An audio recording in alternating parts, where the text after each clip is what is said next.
नवी मुंबई, ठाणे आणि रायगड परिसरातील ताज्या घडामोडी, समस्या, विविध क्षेत्राशी संबंधित बातम्या पाहण्यासाठी आवाज महाराष्ट्राच्या या वेब न्यूज चॅनलला सबस्क्राइब करा आणि नोटिफिकेशन मिळवण्यासाठी बेल आयकॉनला प्रेस करा.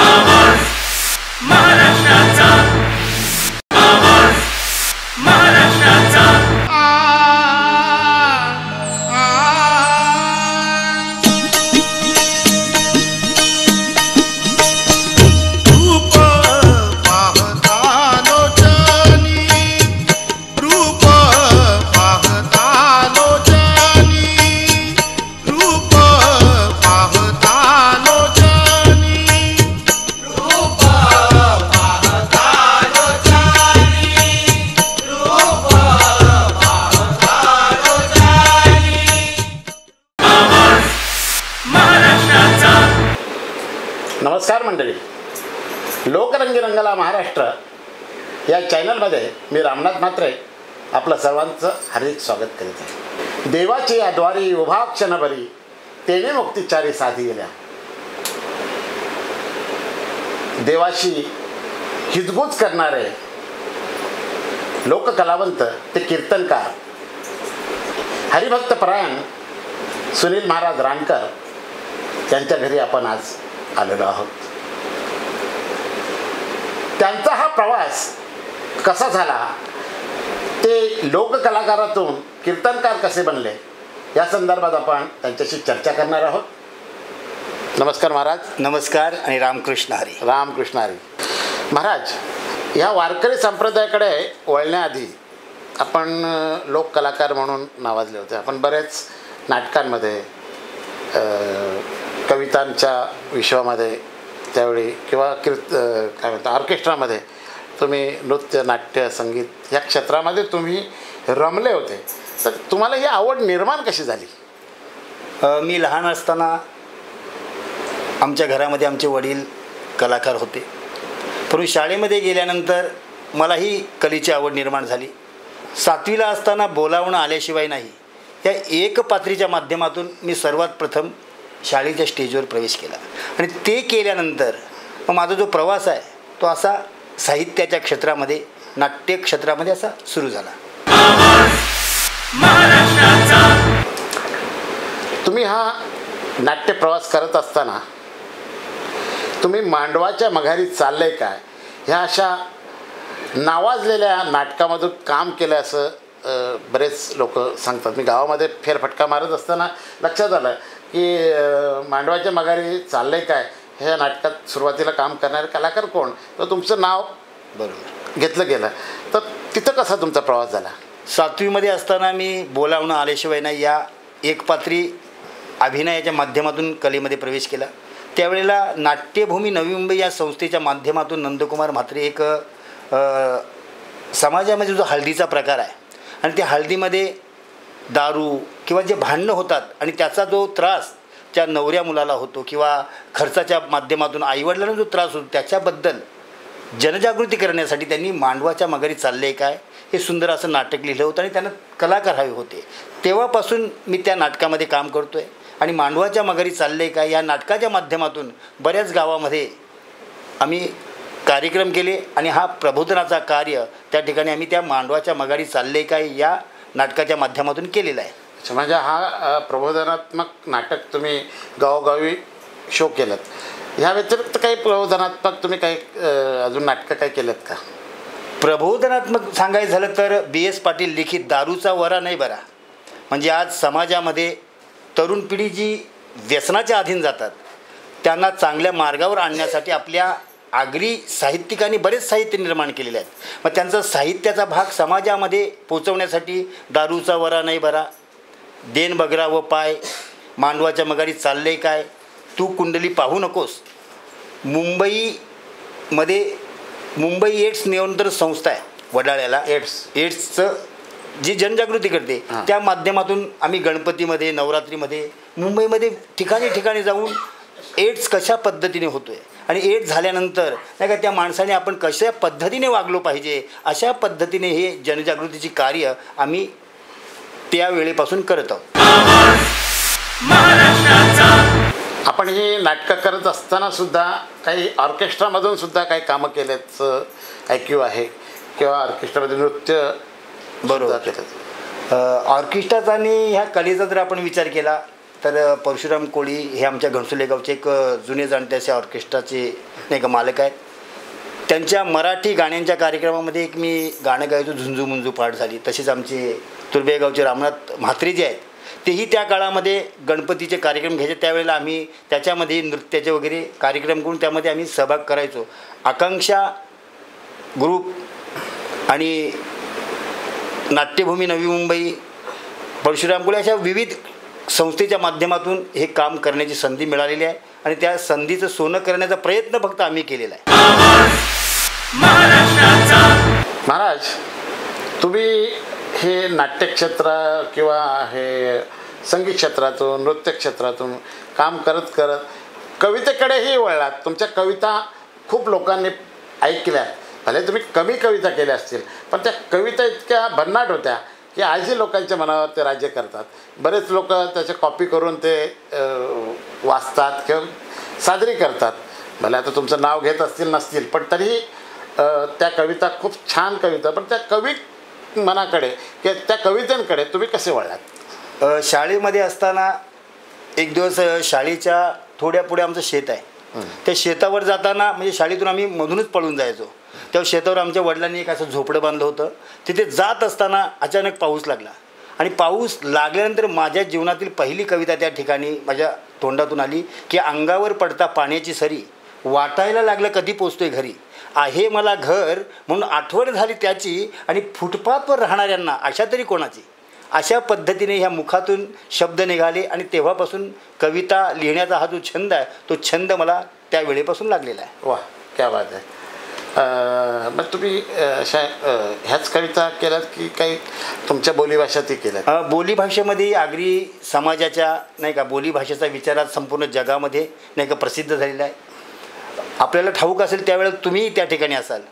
आगरी कवितेंचं म्हणायचं झालं तर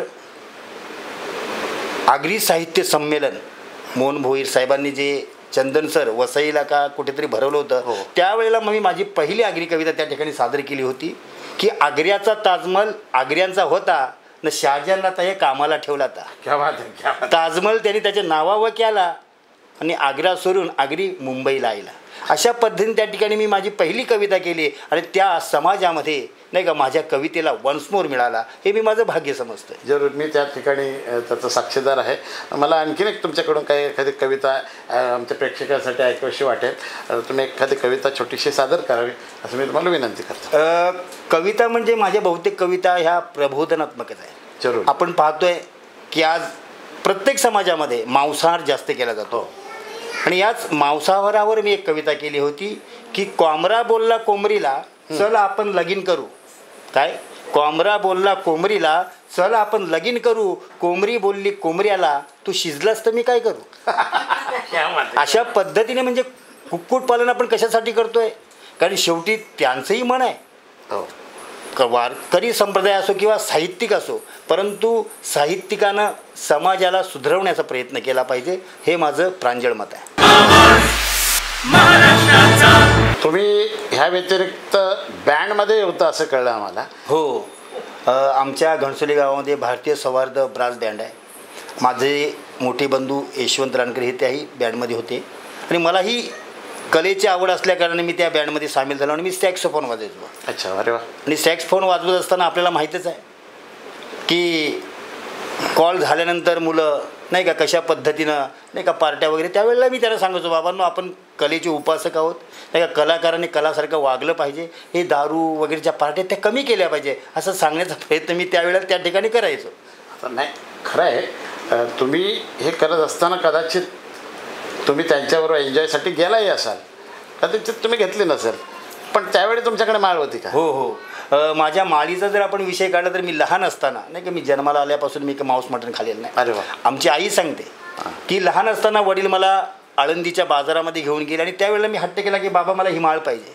बाबा म्हणाले अरे ही तुळशीची माळ आहे, तू रुद्राक्षाची घे, ही घे. मी बोलले मला हीच पाहिजे. बाबांनी विचार केला आणि आमचे जे गुरु आहेत वैकुंठवासी हरिभक्त परायण मनोहर बाबा देशमुख पंढरपूरकर त्यांना सांगितलं की मुलगा असा असा हट्ट करतो, हा तुळशीचीच माळ घालायला सांगतोय. त्यावेळेला आमचे गुरुवर्य म्हणाले की लहान मुलगा आहे, आजचा दिवस घालले उद्या काढूनही टाकेल, त्याची हौस आहे ना, आजचा दिवस घालू द्या त्याला. परंतु त्यावेळेला जी मी गळ्यामध्ये माळ घातली ती आस्था काही टिकून आहे, ही परमात्म्याचीच आणि सद्गुरूंची कृपा आहे. क्या बात आहे, क्या बात आहे. ही माळ असून सुद्धा तुम्ही हे बँडवाले किंवा हे कवी किंवा नाटकवाले हे नेहमी म्हणजे खाणारे पिणारे मंडळ, बरोबर, ह्यांच्याबरोबर जाऊन तुम्ही तिकडे त्यांच्या आनंदामध्ये सहभागी झाला असाल. मग तुम्ही ते जे खात होते तुम्हाला असं वाटलं नाही की का मलाही काही खावं, का नुसतं चखनात खाल्ला त्यांचं? आपल्याला माहीतच असेल की आपल्या आगरी समाजामध्ये मांसाहाराला किती महत्त्व दिलं जातं. आणि गळ्यामध्ये माळ असल्या कारणाने मी जास्त काय पार्ट्यांना वगैरे जात नव्हतो, परंतु गेल्यानंतरही आपण ह्याच्यापासून अलिप्त कसं राहू. माळ गळ्यामध्ये आहे, वास आला आणि आपल्या तोंडाला पाणी आलं, याचा अर्थ माळेला आपल्या काहीच महत्त्व नाही. म्हणजे साखरपुड्याला गेल्यानंतरही जो कोणी मांसाहारी असेल त्याच्या बाजूला जरी बसलो तरी मी नियम पाळून किंवा कशा पद्धतीने नियंत्रण, त्या का मित्रांबरोबर मी खाडीमध्येही जायचो, ती त्यांचं काम करायचं, मी माझं काम करायचो. सांगण्याचं तात्पर्य काय की समाजामध्ये राहून की आपण काही समाजाला लगेच रातोरात सुधारू शकत नाही. पण आमच्या घरामध्ये आमचे भाऊ वगैरे मांसाहारी करत असताना आमच्या आईच्या गळ्यामध्ये माळ असूनही त्यांच्यासाठी ती करायची. सांगण्याचं तात्पर्य काय की जो समाज आहे, कारण हा जी खाद्यपद्धती आहे किंवा संस्कृती आहे ती सहजासहजी बदलत नाही. परंतु आज जर आपल्या समाजाचा जर विचार केला तर आज आपल्या समाजामध्ये बहुतेक लोक हे शाकाहारी होत चाललेले आहेत. आणि ह्याचं सर्व श्रेय नाही का गुरुवर्य तुकाराम महाराज रानकर असतील किंवा त्यांचे सहकारी असतील, त्यांनी हा समाजामध्ये परिवर्तनाचा भाग घडवलेला आहे. महाराज, तुम्ही वाद्यवृंद, नाटक, कविता ह्या संगीत क्षेत्र किंवा साहित्य क्षेत्राशी जोडलेले होतात, त्यामुळे तुम्हाला अनेक पुरस्कारही प्राप्त झाले असतील किंवा सन्मानही तुमचं झालं असेल. तर कुठले कुठले पुरस्कार तुम्हाला या माध्यमातून मिळाले? मला आठवतं की मी शेतकरी शिक्षण संस्था घणसोली जी आहे 8वीला असताना 1990 साली ठाण्यामध्ये लोकगीत या स्पर्धेचं आयोजन केलं होतं. आणि त्यावेळेला मी शाळेतून त्या ठिकाणी सहभाग घेतला होता आणि माझा पहिला नंबर आला होता. त्यावेळेला मी जो गीत त्या ठिकाणी अभिनय करून सादर केलं तो गीतही मला आज आठवतंय की बिघडून गेली बिघडून गेली बिघडून गेली बिघडून गेली दुनिया सारी, वाचव श्रीहरी. विसरले लोक देवस्थानाला, संत तू कोबा ज्ञान देवाना, सदारी स्वामी मंदिरे कसती, सिनेमा गर्दीने भरली दिसती, देव आनंद देव अवतार, राजेश खन्ना जणू परमेश्वर, सायरा समजा भक्ती अनमाला, जो तो ह्यांचाच पुजारी झाला, पूजा देवाची विसरून गेले. अशा पद्धतीचं जे लोकगीत होतं ते मी सादर केलं होतं आणि योगानं म्हणा की त्या गीताला माझा पहिला नंबर आलेला होता. मंडळी, संतांच्या संगती मनोमार्ग गती अकळावा श्रीपती येणे पंथे, या पंथाकडे येण्यासाठी या महाराजांना कशी सुबुद्धी सुचली ह्याकडे आपण वळूया. कारण हा पंथ सहजासहजी कोणी या वाटेला जात नाही, पण जे गेले ते काही परत वळून मागे त्यांनी पाहिलेलं नाही. तर महाराजांचंही तसंच झालेलं असं मला वाटतं. महाराज, तुम्ही ह्या पंथाकडे कसे वळल्यात? वारकरी संप्रदाय विचार केला तर वडिलांनी ही परंपरा आमच्या घरामध्ये आणलेली आहे आणि आमचे वडील नामवंत कीर्तनकार होते हे आपल्याला माहीतच आहे. आणि ते कीर्तन करत असताना त्यांनी पंढरपूरची वारी आणि आळंदीची वारी ही परंपरा जोपासली आणि लहानपणापासून आम्ही घरातली सर्व मंडळी आळंदी पंढरपूरची वारी करत असतो. आणि अशा पद्धतीने ही जी परंपरा आहे ती परंपरा आमच्या घराण्याला मिळालेली आहे. ही परंपरा जरी तुम्हाला लाभलेली असली तर तुम्हाला ओढ कशी लागली त्याची? ओढ म्हणजे असं आहे की वडील कीर्तन करत असताना वडील कीर्तनाच्या माध्यमातून कीर्तनकार होते आणि मी कलाकार. वडील म्हणायचे अरे बाबा हे ग्रंथ वाच हे कर, पण त्यावेळेला मी नाटकाची पुस्तकं वाचणं कविता वाचणं ह्याच्यामध्ये रमायचो. परंतु ज्या वेळेला वडिलांना 2007 साली देवाज्ञा झाली त्यावेळेला नवी मुंबईतील आणि महाराष्ट्रातील जी भाविक किंवा त्यांच्यावर प्रेम करणारी माणसं त्यांना शेवटचा निरोप देण्यासाठी आली, त्यावेळेला खरं आम्हाला कळालं की आमच्या वडिलांनी नक्की काय कमावलेलं आहे. आणि मग काही संप्रदायातील लोक असतील, गावातील लोक असतील किंवा आपल्या नाट्यक्षेत्रातील लोक असतील, ते म्हणू लागले की आता बाबा तर गेलेले आहेत, आता त्यांची ही जी परंपरा आहे ती कोणी चालवायची. वडील ज्या दिवशी गेले त्या दिवसापासून मी नाटकाची आणि कवितांची सर्व पुस्तकं बंद केली वा. आणि मग ग्रंथ वाचायला सुरुवात केली. वडील गेल्यापासून म्हणजे आपण बसतो नाही का, पण रात्री मी काय करायचो, ग्रंथ वाचायचो. का तर 2 महिन्यावर वडिलांची जी परंपरा आहे तुकाराम बीज, त्या तुकाराम बीजेला मला कीर्तन करायचं होतं. कारण माझ्या समाजाने किंवा श्री संत तुकाराम महाराज वारकरी मंडळ जे आहे त्या मंडळाच्या सर्व सदस्यांनी सांगितलं की बाबा आता तुला हे करावंच लागेल. तेव्हापासून मी कीर्तनाच्या अभ्यासाला सुरुवात केली. वडील ज्या दिवशी गेले त्या दिवसापासून. आणि तुम्ही कीर्तनकार झालात. तुमचं पहिलं कीर्तन कुठे झालं? पहिलं कीर्तन म्हणाल तर भारतीय सौहार्द भजन मंडळ घनसोली रानकर आळीमध्ये आहे. श्रीराम मंदिर त्या ठिकाणी आहे. आणि त्या राम मंदिरामध्ये 2007 साली मी पहिलं कीर्तन केलं. आणि पहिल्या कीर्तनाचा जो अभंग होता, निरूपणाचा जो अभंग होता की माझ्या वडिलांची मिरासिका देवा तुझी चरण सेवा साधावया किंवा पांडुरंगा, अशा पद्धतीने पहिल्या कीर्तनाला या अभंगाच्या माध्यमातून मी सुरुवात केली. कुठं कुठं कीर्तन केलं आणि किती कीर्तनं आतापर्यंत झाले असतील तुमची? कीर्तनं तशी भरपूर झालेली आहेत आणि मी ती नोंदही ठेवलेली आहे. अच्छा. की कधी कीर्तन झालं, वाजवायला कोण होते, गायक कोण होते. अरे वा. आपल्या नवी मुंबईमध्ये तर कीर्तनं होतातच.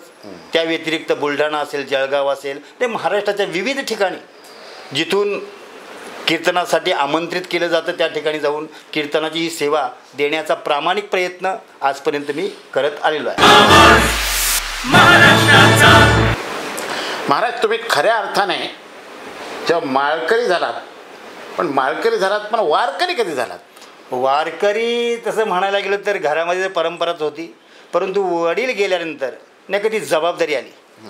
श्री संत तुकाराम महाराज वारकरी मंडळ दिंडी क्रमांक 130 जी महावैष्णव माऊली ज्ञानोबाऱ्यांच्या पाठीमागे चालते, ती जबाबदारी पूर्ण आली. दिंडीचं चालक मालक नाही का हे माझ्याकडे पद देण्यात आलं. मग अध्यक्ष वगैरे आम्ही दुसऱ्यांना बनवून तो दिंडीचा जो प्रवास आहे तो प्रवास तेव्हापासून मी म्हणजे अट्टहास करून किंवा आता हीच जबाबदारी आणि बाकीचं सर्व त्याग करून या मार्गाला लागलो.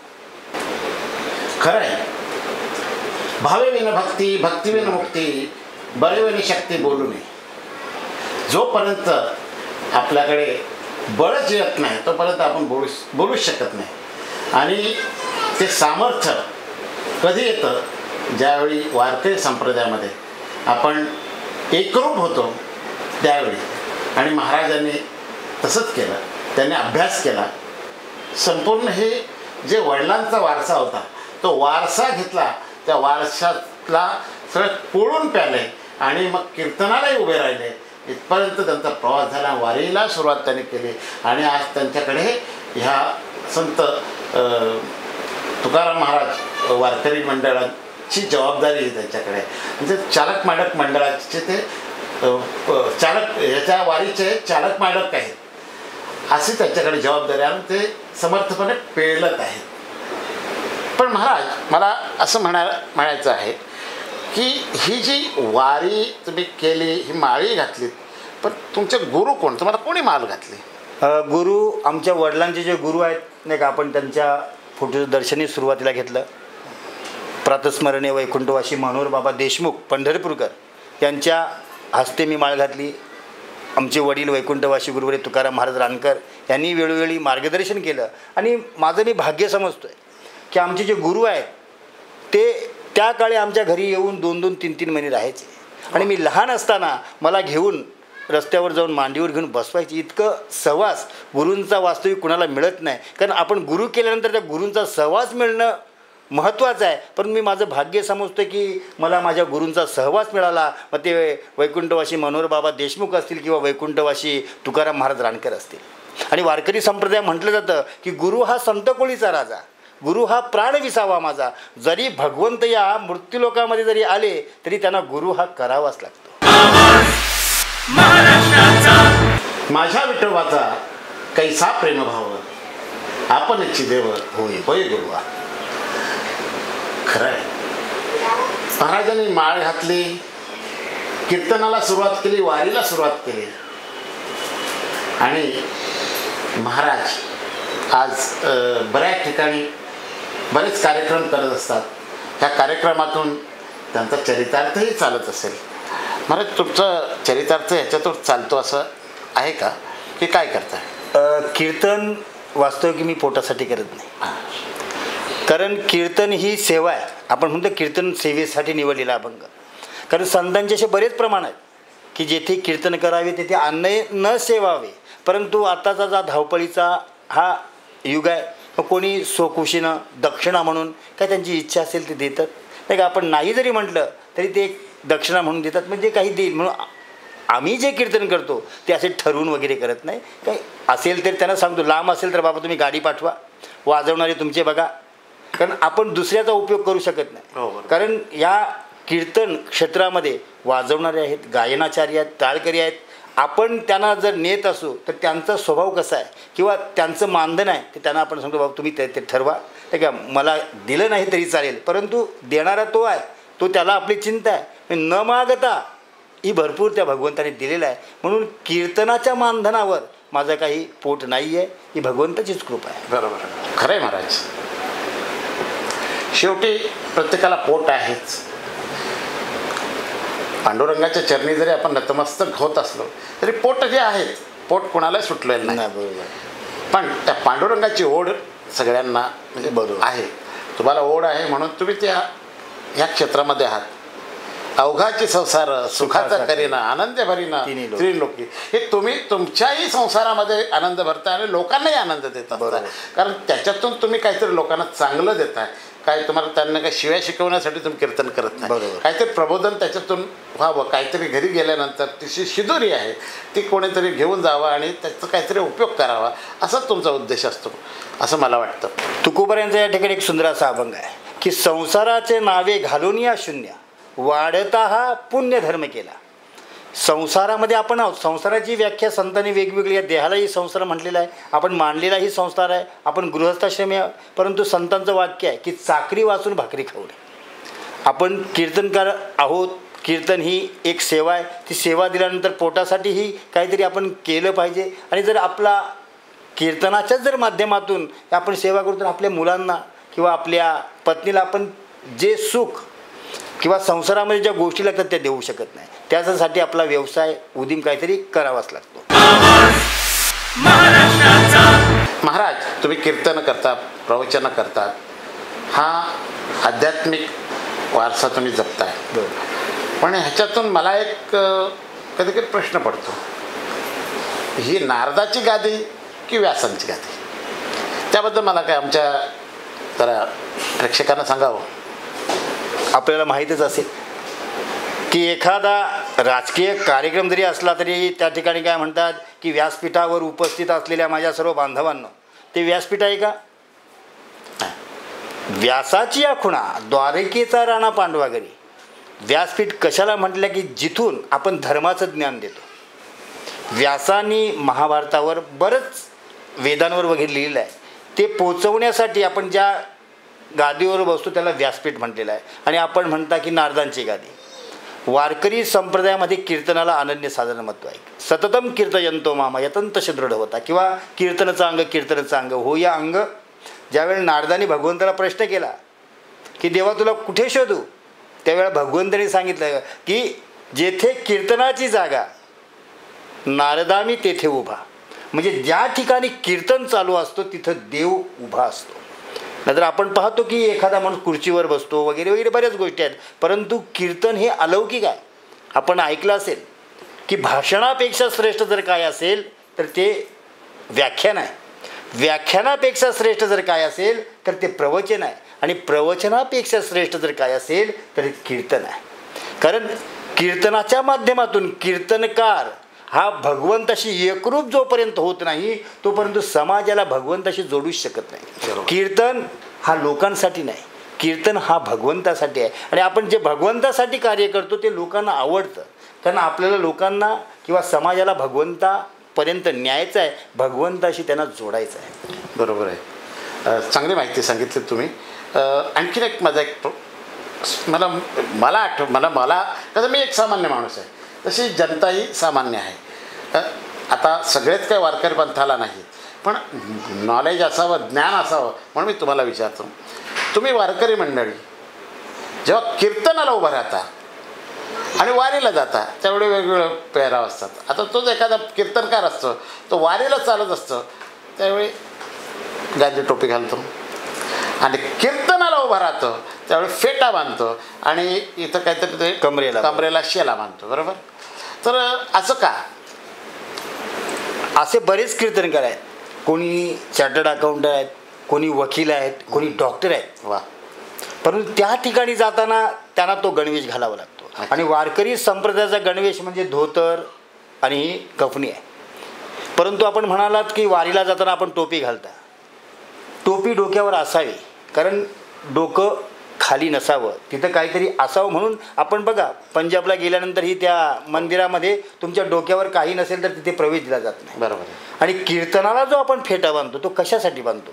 की कीर्तनामध्ये जो आपल्याला विषय सांगायचा आहे, भक्ती ज्ञान वैराग्य विरहित गोष्टी न कराव्या, नाथ महाराजांनी सांगितलेलं आहे. आपण जो शास्त्राचा अभ्यास केलेला आहे, ग्रंथांचा अभ्यास केलेला आहे, तो अभ्यास आपण डोक्यामध्ये ठेवून समाजाला द्यायचा आहे. आपलं डोकं चालवून आपली तत्त्व त्यांच्यावर लादायची नाही. कारण आपली तत्त्व कशी आहेत? 25 वर्षाने फेल होणारी आहेत. परंतु संतांची जी तत्त्व आहेत ती कशी आहेत? अभंग आहेत. म्हणजे ते त्यावेळेलाही सत्य होतं, आजही सत्य आहे आणि उद्याही सत्य राहणार आहेत. म्हणून शब्दांना जर आपण प्रमाण मानलं तर संतांच्या शब्दांना प्रमाण मानलं पाहिजे. आपल्याला महाभारतातला कथानक माहीतच असेल. ज्या वेळेला पांडवांना शकुनी मामांनी आमंत्रण दिलं, कशाचं आमंत्रण दिलं? सोंगट्या खेळण्याचं. त्यांच्या शब्दाला मान दिला कोणी? पांडवांनी. आणि झालं काय? आपल्याला इतिहास माहितीच आहे. वस्त्रहरण वगैरे झालं. म्हणून कुणाच्या शब्दाला आपण प्रमाण मानावं हे जर आपण लक्षात घेतलं तर संतांचे शब्द. म्हणून मुक्ताई एका ठिकाणी म्हणतात, शब्द शस्त्रे झाली क्लेश आणि संती मानावा उपदेश. म्हणून संतांचे शब्द आणि व्यासांनी जे काही सांगितलेलं आहे त्यालाच वारकरी संप्रदायामध्ये प्रमाण मानलं जातं. वा. आणि तुम्ही म्हणता की कमरेला का बांधलं जातं? नाट्यशास्त्राचा अभ्यास आपल्याला आहे. नाट्य भावानुकीर्तनम, बरोबर की नाही? हो. नाटकामध्ये भाव असायला. आणि आपल्याला माहिती भरत मुनींनी हे नाट्यशास्त्र आहे, कारण आपल्या सनातन हिंदू धर्मामध्ये नाट्यशास्त्र आहे, पाकशास्त्र आहे. ते कसं बनवावं नाही का, त्याच्यामध्ये काय टाकावं, उलट सुलट टाकल्यानंतर मग आपल्या चेहऱ्यावर सफेद पांढरे काही ना काय उठतं. त्याच पद्धतीनं ज्या वेळेला एखादा कीर्तनकार आपल्याला कमरेला बांधतो याचा अर्थ काय? तर त्या कीर्तनकाराने कमरेच्या खाली बोलू नये आणि डोक्याच्या वरचं सांगू नये, की जेणेकरून लोक द्विधा मनस्थितीने लोकांना प्रश्न न देता त्यांचे प्रश्न सोडवण्याचं काम हे कीर्तन करायचं आहे. आपल्याला ठाऊकच जर कीर्तनकार होणं ही साधी गोष्ट नाही. कीर्तनकाराला इतिहासाचं ज्ञान असणं गरजेचं आहे, विज्ञानाचं ज्ञान असणं गरजेचं आहे. नवे नवे सनातन हिंदू धर्मामध्ये जितकं ज्ञान आहे, जितके ग्रंथ आहेत, त्याचा अभ्यास हा कीर्तनकाराला असलाच पाहिजे. हा पाठांतराचे जे कीर्तन आहे आपण पाहतोय की आता बालकीर्तनकार आनंद आहे, सुरुवात आहे. परंतु एखादा अभंग आपण आपल्या बुद्धीने सोडवण्याचा प्रयत्न केला पाहिजे. आणि तो सोडवत असताना त्या ठिकाणी प्रमाण काय आहेत त्याचाही अभ्यास केल्यानंतर भविष्यामध्ये आपल्याला काही अडचण होत नाही. म्हणून कीर्तन हे धर्म तुकोबारायांनी सांगितलं की सुरुवातीला मी कीर्तनकार कसा झालो. भंडारा डोंगर, भामचंद्र डोंगर या ठिकाणी त्यांनी ज्ञानेश्वरीची पारायणं केली, भगवद्गीतेचं पारायण केलं आणि ते ज्ञान संपादन करून त्यांनी काय केलं? प्रचार केला. आणि त्याच माध्यमातून, कारण तुकोबारायांचा प्रत्येक अभंग हा उपनिषद आहे. साध्या सरळ भाषेमध्ये या संतांनी आपल्याला वेदांचं ज्ञान शिकवलेलं आहे. खरोखर थोर उपकार या संतांचे आपल्यावर आहेत.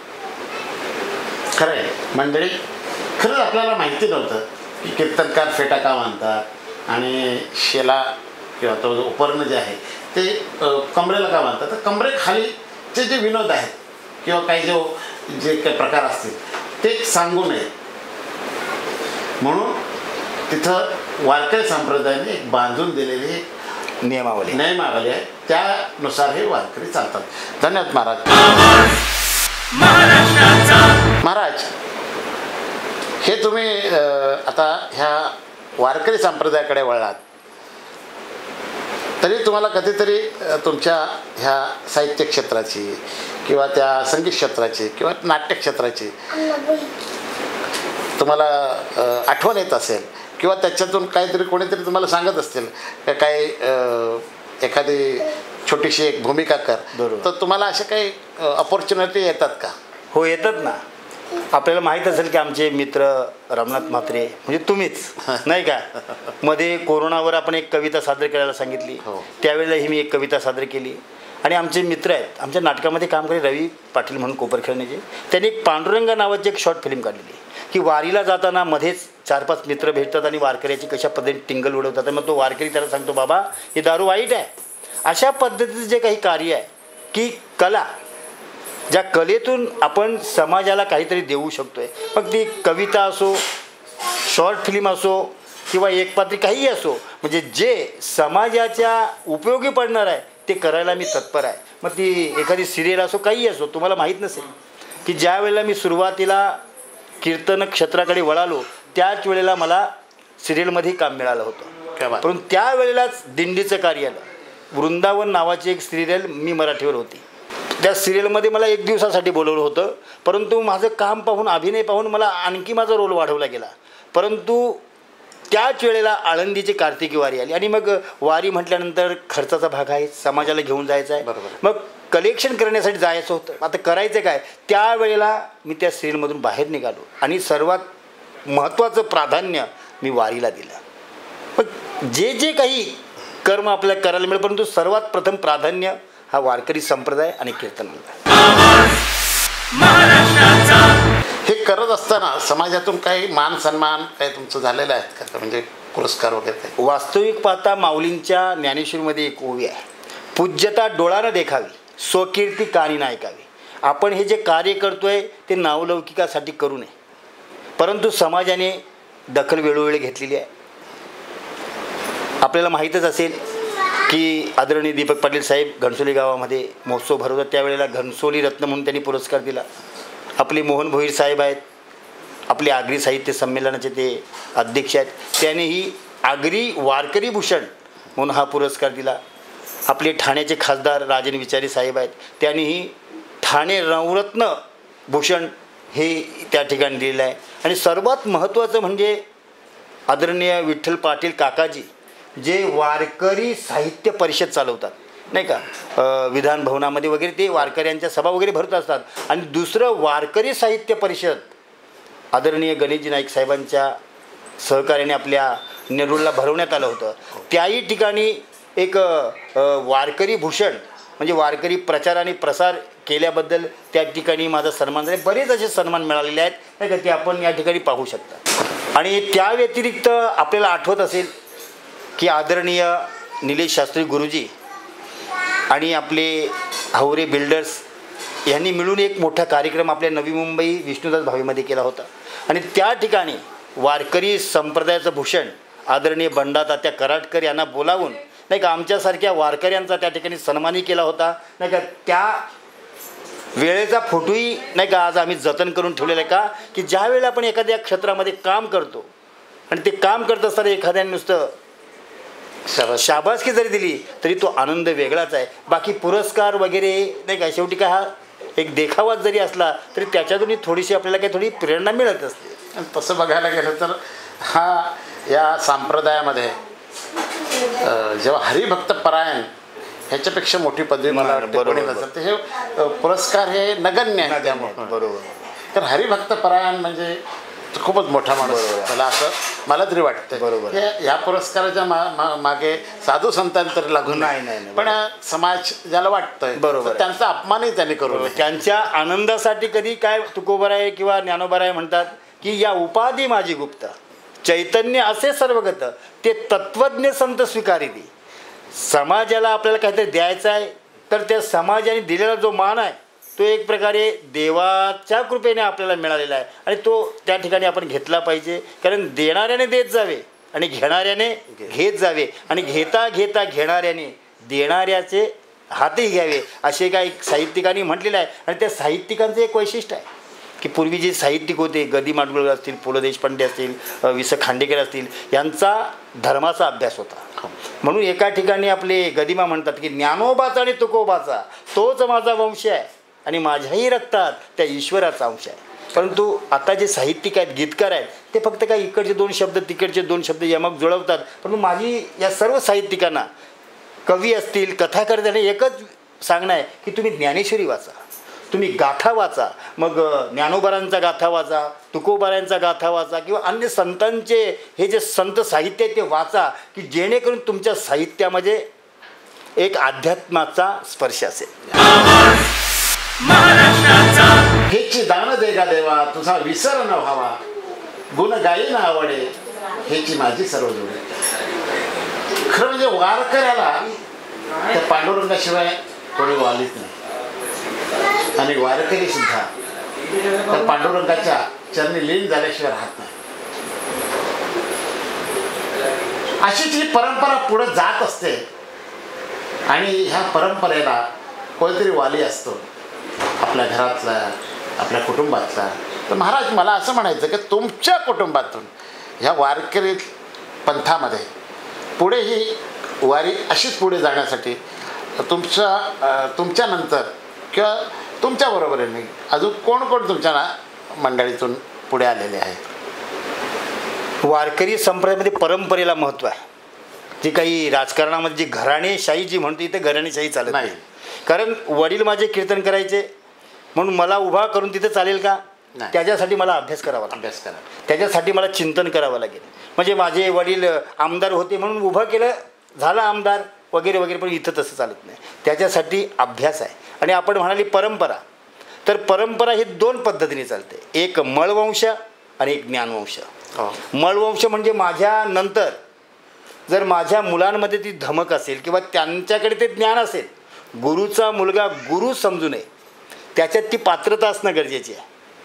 म्हणून माझ्यानंतर ती परंपरा चालवण्याची जबाबदारी जर मळवंशाने घेतली, परंतु त्या मळवंशाला ज्ञानवंश होणं गरजेचं आहे. त्यांना ज्ञान संपादन करणं महत्त्वाचं आहे. आता जर आपण विचार केला तर माझ्या धर्मपत्नी सौ धनश्री रानकर याही कीर्तन करतात, प्रवचन करतात. वा. आणि मुलगी तिच्याही गळ्यामध्ये माळ घातलेली आहे.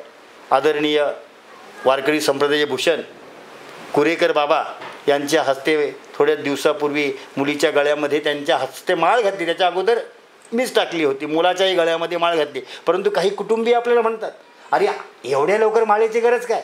मग मी त्यांना हेच म्हणतो की आता आपली मुलं मोठी झालेली आहेत, मग त्यांना सांगा घालायला. गप्प बसतात. कारण ह्या वेळेला जर आपण माळ घातली नाही तर मग ही परंपरा ही खंडित होईल. आणि एकदा का आपल्या जिभेला नको ते चोचले लागले नाही का, मग ते मांसाहार सोडणं अवघड आहे. प्रारब्धामध्ये जर आपल्या हरिभक्त होणं हे खूप भाग्याची गोष्ट. अशा पद्धतीनं नाही का मी किंवा माझ्या पद्धतीने हे प्रयत्न करण्याचा अट्टास केलेला आहे. हेची माझी आस, जन्मजन्मी तुझा दास, पंढरीचा वारकरी वारी चुकून द्या. असं म्हणतात की वारकऱ्याला त्या वारीची आस नेहमीच असते. आणि तो वारकरी पंढरीची म्हणा, आळंदीची म्हणा, देहूची म्हणा, त्र्यंबकेश्वरची म्हणा, ह्या वाऱ्या चुकू देत नाही. जर आजारपणामध्ये जर नाही जाता आलं किंवा म्हातारपणामध्ये नाही जाता आलं तर ती गोष्ट वेगळी. पण जर त्याच्याकडून वारी चुकली तर त्याला असं वाटतं की मी किती महापातक केलेला आहे. कारण या वारीला जाणारा जो वारकरी असतो तो वारकरी तुटक्या फाटक्या मळक्या कपड्याने त्या वारीला आपला सगळा संसार डोक्यावर घेऊन चालत असतो. आणि त्याला आस असते ती फक्त पांडुरंगाची. आणि तो पांडुरंग त्याला भेटेल का नाही भेटेल, कुठल्या ह्याच्यामध्ये भेटेल, कुठल्या रूपात भेटेल हे त्यालाही माहिती नसतं. कारण वारीमध्ये सगळेच माऊली असतात, सगळेच माऊल्या. मग तो ज्याला कोणाला जर बाजूला जरी करायचं असलं तरी माऊली वाट द्या, माऊली जरा बाजूला व्हा, जय हरी माऊली, रामकृष्ण हरी माऊली. म्हणजे माऊली माऊली हा घोष करतच तो पंढरीपर्यंत चालतो. त्याला ना ऊन वारा पाऊस ना भूक असते, त्याला फक्त एकच आस असते त्या पंढरीच्या पांडुरंगाची आणि त्या चंद्रभागेच्या स्नानाची. त्याचं ते चंद्रभागेच्या स्नान झालं आणि पंढरपूरची वारी झाली आणि ते प्रदक्षिणा झाली की त्याला स्वर्ग सुखासारखं आनंद मिळतो. अशा आनंदामध्ये तो वारकरी न्हावून निघतो. असे हे वारकरी आज आपल्याकडे आपल्यासाठी आला आणि त्यांनी आपल्याला ही सगळी माहिती सांगितली. कसे आम्ही लोककलाकारापासून वारकरी झालो, म्हणजे कीर्तनकार झालो, इथपर्यंत त्यांनी माहिती दिली. खरं म्हणजे खूप मोठं काम ते करतात. मी त्यांना एक शेवटाकडे जाताना मी सांगतो की महाराज, तुम्ही ही कीर्तनं जे करत असतात त्याच्यातून काही प्रबोधन समाजासाठी करताय, तर काय प्रबोधन करताय आणि आजच्या नवीन पिढीला तुम्ही काय सांगू इच्छिता? कीर्तनातून प्रबोधन आणि तुम्ही म्हणतात तरुणांसाठी काय याच्यातून प्रबोधन करता. वास्तविक पाहता कीर्तनाला तरुणांची उपस्थिती खूपच कमी असते. आणि कीर्तन किंवा हे अध्यात्मशास्त्र हे तरुणांसाठी आहे की तारुण्यामध्ये जर आपण हे ज्ञान संपादन केलं तर मग म्हातारपणी किंवा येणारे जे आपले जीवन आहे ते आनंदित करण्यासाठी हा अध्यात्माचा मार्ग आहे. आणि कीर्तनातून जो अभंग आपण कीर्तनासाठी निरूपणासाठी घेतलेला आहे त्या अभंगावर बोललं जातं. पण काही लोक अभंग सोडून समोरचा समाज कुठला आहे, त्या समाजाची आवडत्या देवता काय, त्या देवतांवर बोलत असतात, परंतु लोकांना समजतं. परंतु कीर्तनाचा अभंग घेतल्यानंतर मग तुकोबाराय एका ठिकाणी म्हणतात की नका करू नाश आयुष्याचा, म्हणून व्यसन करून तंबाखू, विडी, सिगारेट हे काही व्यसन न करता आपण कसलं व्यसन केलं पाहिजे? भगवंताचं व्यसन केलं पाहिजे. पथ्य किंवा ब्रह्मरस घेई काढा, पथ्य नाम विठोबाचे असे बरेच अभंग आहेत. म्हणून कीर्तनाच्या माध्यमातून हुंडा, नशा ह्या अशा बऱ्याच ज्या रूढी परंपरा ज्या चुकीच्या आहेत त्या चुकीच्या रूढी परंपरा कशा पद्धतीने आपण सोडल्या पाहिजे ठाम सांगण्याचा निर्धार जर कोणामध्ये असेल तर तो वारकऱ्यांमध्ये आहे. कारण वारकरी कोणाचा बांधील नाही. त्याला इतकंच कळतं की जे संतांनी आपल्याला सांगितलेलं आहे ते आपण समाजाला सांगितलं पाहिजे. नाहीतर काही ठिकाणी मोक्ष मेल्या पाठी आम्हाशी होईल ऐसे जे म्हणतील अतिमूर्ख. काही कानी धर्माचा आधार घेऊन आपल्या पोटाची ही सोडवलेली आहे, पोटाचा नाही का प्रश्न सोडवलेला आहे. परंतु संतांनी सांगितलेलं आहे बाबांनो, पोट तर काय कुत्रा मांजरही भरतो आहे, परंतु आपण काय केलं पाहिजे? परमात्म्याशी एकरूप झालो पाहिजे नाही का. पोटाची चिंता शेवटी त्याला आहे, जो जन्माला आलेला आहे त्याला 2 घास मिळणारच, परंतु तुमचं पोट कशा पद्धतीनं आहे त्याच्यावर प्रश्न आहे. म्हणून कीर्तन हे प्रबोधनात्मक किंवा आध्यात्मिक शास्त्रोक्त पद्धतीने आपण सांगितलं पाहिजे. ज्ञानाचे विविध प्रकार आहेत. सामान्य ज्ञान आहे, अध्यात्म आहे, तत्त्वज्ञान आहे, बरेच ज्ञान आहेत. परंतु कीर्तनातून आपण समाजाचा उद्धार कसा होईल, श्रुतीचे ज्ञान कशा पद्धतीने जाईल, तोच प्रयत्न नाही का माझ्यासारखे कीर्तनकारांनी केला पाहिजे. इतकंच मला सांगायचं. हेची दान देगा देवा, तुझा विसर न व्हावा, गुण गायीन आवडी, हेची माझी सर्व जोडी. महाराज आता सरते शेवटी आपण जातोय. तुम्ही एखादा अभंग सांगून एक सांगता करायची. अच्छा. इह लोकीचा हा देह देव इच्छिता ती पाहे, धन्य आम्ही जन्म आलो, दास विठोबाचे झालो. आयुष्याच्या या साधने सच्चिदानंद पदवी घेणे, तुका म्हणे पावटणी करू स्वर्गाची निशाणी. म्हणून या देहाला आपण आलो. धन्यता त्यावेळेला तुम्हाला प्राप्त होईल की ज्या वेळेला तुम्ही विठोबाचे दास व्हाल. आणि या विठोबाचं दास व्हायचं असेल तर त्याला काय बाह्य लक्षण आहेत? गळ्यामध्ये पवित्र तुळशीची माळ, डोक्याला ऊर्ध्वपंडू, अशा पद्धतीनं ही बाह्य लक्षणं आहेत. परंतु या बाह्य लक्षणातून मग आपली आंतरलक्षणंही सुधरत जातील आणि तो परमात्मा आपल्याला बरोबर त्या मार्गावर नेल्याशिवाय राहणार नाही. म्हणून सर्वांना एकच विनंती आहे की हा सुंदर असा ध्येय आपल्याला भगवंताने दिलेला आहे. म्हणून देवे दिला देह भजन गोमटा, तो हा झाला बाधा फाटिकेचा. म्हणून संतांचे विचार, संतांचे आचार आपण जीवनामध्ये आत्मसात केले पाहिजे. आणि तेच ज्ञान आपण आपल्या कुटुंबियांना, आपल्या नातेवाईकांना, आपल्या समाजाला, आपल्या देशातील नागरिकांना दिलं पाहिजे. जेणेकरून संतांचा महाराष्ट्र आहे, ही भूमी संतांची आहे आणि या संतांच्या भूमीने आपल्याला भरपूर काही दिलेलं आहे. म्हणून त्या संतांचं स्मरण आपल्याला वेळोवेळी झालं पाहिजे. धन्यवाद मंडळी. आजचा हा कार्यक्रम, ही मुलाखत तुम्हाला कशी वाटली हे आम्हाला आमच्या कमेंट बॉक्समध्ये तुम्ही कळवा. आणि हो, तुम्ही लाईक करायला आणि हा व्हिडिओ शेअर करायला विसरू नका. त्याचबरोबर हा जो आमचा चॅनल आहे त्याची प्रसिद्धी आणि अजून लोकांपर्यंत जाण्यासाठी तुम्ही पहिले सबस्क्राईब करायला बिलकुल विसरू नका. धन्यवाद. राम राम. महाराष्ट्राचा